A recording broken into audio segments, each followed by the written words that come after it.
Tension হলো ক্যান্সারের আরেক ভাই। কোনো মানুষের যদি আল্লাহ মাফ করুক ক্যান্সার নামক এই রোগটা হয়, তখন সে মানুষটি আর পৃথিবীর বুকে বেশি সময় থাকতে পারে না। কারণ এখনও পরিপূর্ণ এই রোগের সুচিকিৎসা এখনও বের হয় নাই আমার জানা মতে।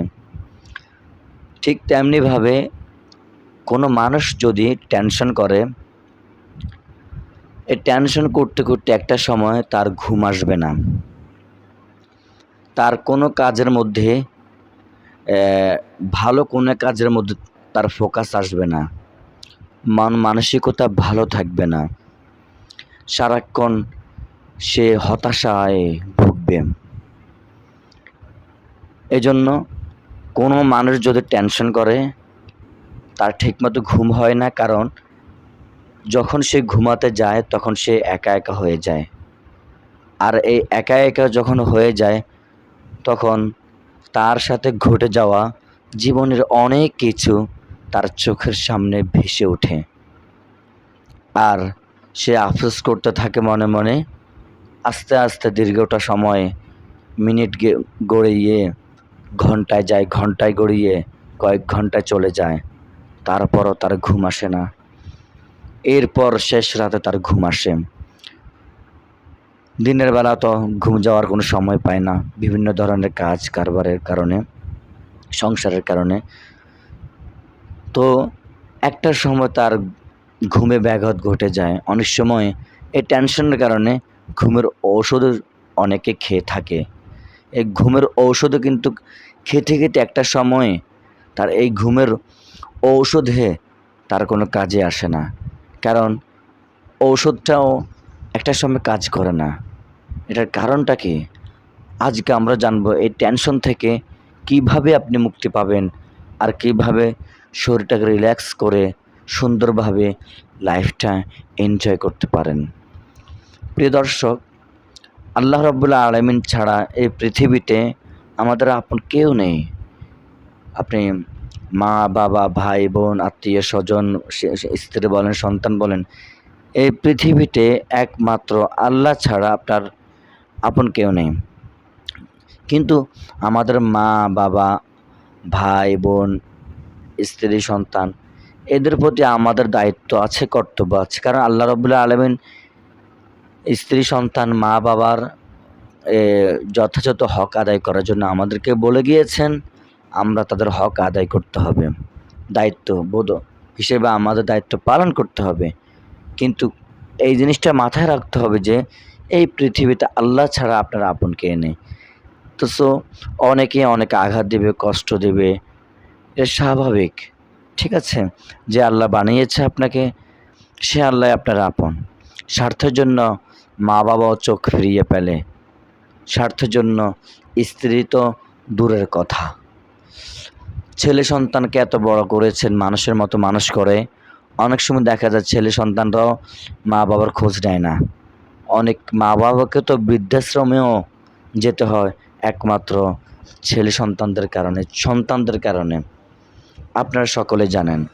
এজন্য আল্লাহ ছাড়া পৃথিবীতে আর কেউ নেই। কোরআনে আছে, ইয়াউমা ইয়াফিরুল মারউ মিন আখিহি ওয়া উম্মিহি ওয়া আবিহি ওয়া সাহিবাতিহি ওয়া বানিহি লিকুল্লি ইমরিইম মিনহুম ইয়াউমাইযিন শাআনুন ইউগনিহি। সেদিন কিয়ামতের ময়দানে ভাই তার ভাইরে চিনবে না, মা তার সন্তানকে চিনবে না, সন্তান তার মাকে চিনবে না, স্ত্রী তার সন্তানকে, স্ত্রী তার স্বামীকে চিনবে না, স্বামী তার স্ত্রীকে চিনবে না, বন্ধুবান্ধব কাউকে চিনবে না।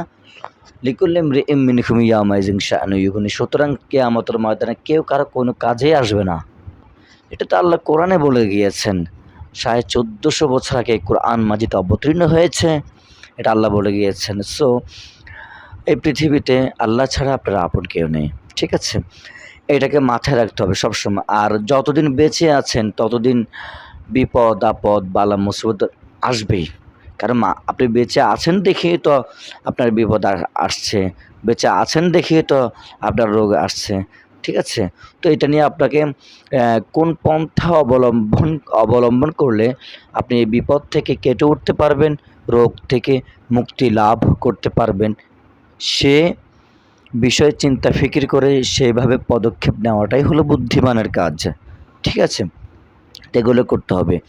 আর সবসময় এই জিনিসটাকে মাথায় রাখতে হবে যে নিজেকে ভালোবাসতে হবে, যে আমি আমাকে ভালোবাসবো। যে মানুষটা সে নিজেকে ভালোবাসবে, নিজেকে ভালোবাসতে জানে, সকলে তাকে ভালোবাসবে। যে মানুষ নিজেকে ভালোবাসতে জানে না, তাকে কেউ ভালোবাসবে না। যে মানুষটা নিজেকে কেয়ার করতে পারে না, যত্ন করতে পারে না, কেউ তাকে কেয়ার করবে না, যত্ন করবে না। যে মানুষটা নিজেকে সবসময় হ্যাপি মুডে রাখবে, নিজের আ এ চাওয়া পাওয়ার দিকে লক্ষ্য রাখবে এবং নিজে কি চাইলে, কি পেলে সে খুশি হয়, সেটার দিকে তাকে ফোকাস করতে হবে। মাঝে, মাঝে নিজের স্বার্থের জন্য অনেক কিছু বিসর্জন করতে হয়। তবে এমন কিছু করা যাবে না যেটা আ অন্যায়, যেটা অন্যায়। এ ধরনের কোনো কিছুই করা যাবে না যেটা ইসলামী শরীয়তে অন্যায়, মা এমনিতেই অন্যায়। অন্যায় কোনো কাজ ছাড়া বাকি এটা করতে পারেন। ঠিক আছে? অর্থাৎ নিজেকে সবসময় সুখী রাখার জন্য, নিজেকে হ্যাপি রাখার জন্য, যখন আপনি সবসময় সুখী থাকবেন, ভালো লাগা অনুভূতি আপনার ভিতরে কাজ করবে, আপনার মন মানসিকতা ভালো লাগবে, দেখবেন টেনশন জিনিসটা আপনার কাছে আসবে না, আপনার রিল্যাক্সে শান্তিতে আরামে ঘুম যাবেন আরামসে। আমার এক বন্ধু আমাকে বলল, ওর শাওন নামে আমার এক বন্ধু ছিল, সে আমার বলতেছে, "এর বন্ধু তুই আমার সাথে শুইলি, তুই শোয়ার পর তোর ঘুম চলে আসলে আর আমার শুধু টেনশন না টেনশন, টেনশন। কি তোর এত টেনশন কেন?" আমি একটা সরকারি চাকরির জন্য এপ্লাই করতেছি। কোনো কিছু হচ্ছে না। আবার আচ্ছা বিভিন্ন কারণে আমাকে বলছে, এটা এখানে শেয়ার করা যাবে না। তো যাই হোক, সবগুলো তো আমি বলছি যে এত টেনশন করার দরকার নাই। ঠিক আছে? তো আলহামদুলিল্লাহ, টেনশন কেন করবে রে ভাই? টেনশন আজ থেকে সমস্ত টেনশন বাদ দিয়ে দেবেন। যে এই জিনিসটা করলে আপনার থেকে শান্তি লাগবে, ভালো লাগবে, সেই জিনিসটা করে ফেলেন। যদি আপনার এই সিদ্ধান্তের কারণে যদি লাখ টাকাও চলে যায়, তবুও আপনি শান্তির জন্য, ভালোভাবে রিল্যাক্সে সুখী থাকার জন্য এবং সুন্দর মতো বিনা টেনশনে নিশ্চিন্তে এই লাইফটাকে সুন্দরভাবে কাটানোর জন্য, হাসি খুশি চলার জন্য, রিল্যাক্সে আল্লাহর ইবাদত বন্দেগী করার জন্য যদি চান, প্রয়োজনে লাখ টাকা চলে যাক, এরপরও আপনি লাখ টাকা বিসর্জন করে দিবেন।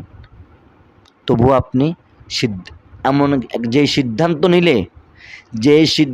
নিলে আপনি বাকিটা জীবন সুন্দর মতো থাকতে পারবেন, সুন্দর মতো থাকতে পারবেন।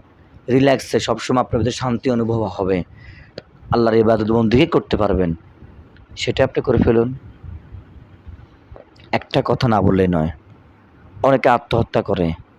আত্মহত্যা করবেন তো কোথায় যাবেন আপনি? যাবেনটা কোথায়? আল্লাহর সামনে তো আপনাকে দাঁড়াতে হবে, তাই না? আত্মহত্যাটা করা তো মহাপাপ। আপনি এই জিনিসটা মনে রাখবেন যে আল্লাহ আমাকে পরীক্ষা করতেছে। আর একজন জ্ঞানী গুণী মানুষ যারা রয়েছেন, আলেম ওলামা যারা রয়েছেন, মসজিদের পাশে ইমাম সাহেব রয়েছেন, মুরব্বীরা যারা রয়েছে তাদের সাথে পরামর্শ করবেন যে আমি কি করলে আমার এই শান্তিমতো থাকতে পারবো, রিল্যাক্সে থাকতে পারবো। তাদের সাথে বুদ্ধি